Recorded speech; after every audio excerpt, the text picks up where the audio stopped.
దేవునికి మహిమ ఘనత ప్రభావములు కలుగునుగాక. బైబిల్ అధ్యయనము మార్కు సువార్త 2వ అధ్యాయము 1 నుండి 12 వచనములు, 1 నుండి 5 వచనములు మనం చూసినట్లయితే, పక్షవాయువు గలవారిని స్వస్థపరచుట. ఆ ఇంటి యందు జనులు అనేకులుండుట చేత వాకిటైనను వారికి స్థలము లేకపోయాను. ఆ సమయంలో ప్రభువు వాక్యం బోధించుండెను. పక్షవాయువు గలవాన్ని నలుగురిచే మోయించుకొని ప్రభు యొద్దకు తీసుకొని వచ్చింది. జనసమూహం వలన ప్రభువును చేరలేకపోయేది. ఆ ఇంటి కప్పును విప్పి సందు చేసి పక్షవాయువు గలవాన్ని పరుపుతో సహా దింపిరి.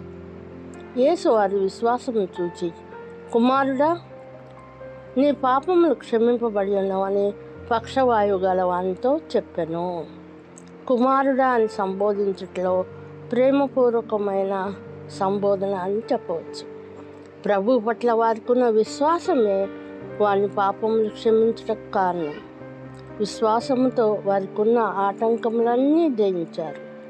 దృఢ నిశ్చయముతో ప్రభువును చేరగలిగారు. విశ్వాసంలోని దృఢ నిశ్చయము అన్ని ఆటంకములను జయించినదని మార్కు గారి ఉద్దేశము. ఇక్కడ వీరు మనందరికీ ఆదర్శంగా ఉన్నారు.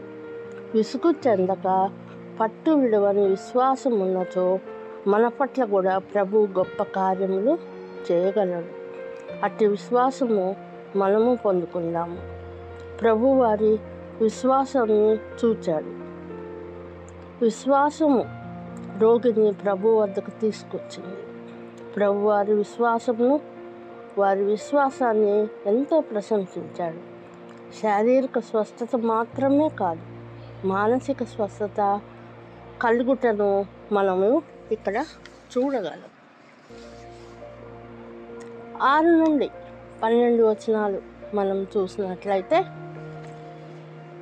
ప్రభు ఎడల వ్యతిరేకత ప్రారంభమైందని చెప్పవచ్చు. ఆ సమయంలో కొందరు శాస్త్రులు అక్కడ కూర్చుని ఉండేది. వారు తమలో తాము ఇలాగున ఆలోచించుకుంటుండేది, దేవదూషణ చేయుచున్నాడు కదా, దేవుడు ఒక్కడే తప్ప పాపమును క్షమింపగలవాడెవడని తమ హృదయంలో ఆలోచించుకుంది. ప్రభు వారి ఆలోచనను గ్రహించి సమాధానం చెప్పలేని ప్రశ్న వేశాడు. నీ పాపములు క్షమింపబడి ఉన్నవని చెప్పుట సులభమా? నీవు లేచి నీ పరిపెత్తుకొని నడుమని చెప్పుట సులభమా? పాపములు క్షమింపబడినవని చెప్పుట సులభమే, దానికి ఏ రుజువు కనిపించదు. నీ పరిపెత్తుకొని నడుమంత ద్వారా అతడు స్వస్థత పొంది ఉన్నాడని తేటతెల్లముగా తెలియను.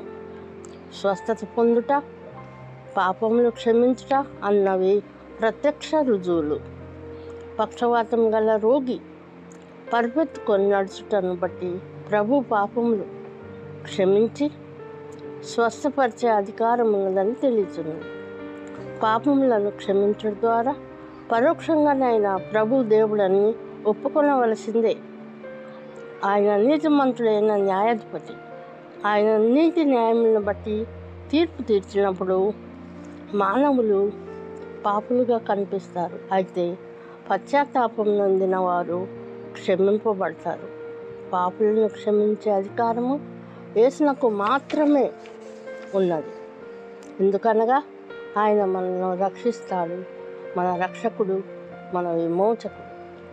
దేవునికి మహిమ కలుగును గాక. చిన్న ప్రార్థన.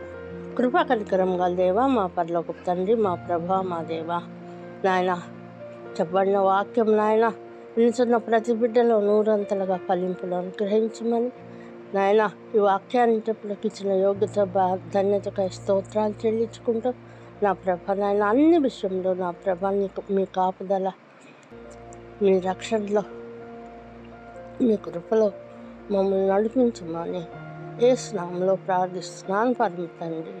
Amen, amen, amen.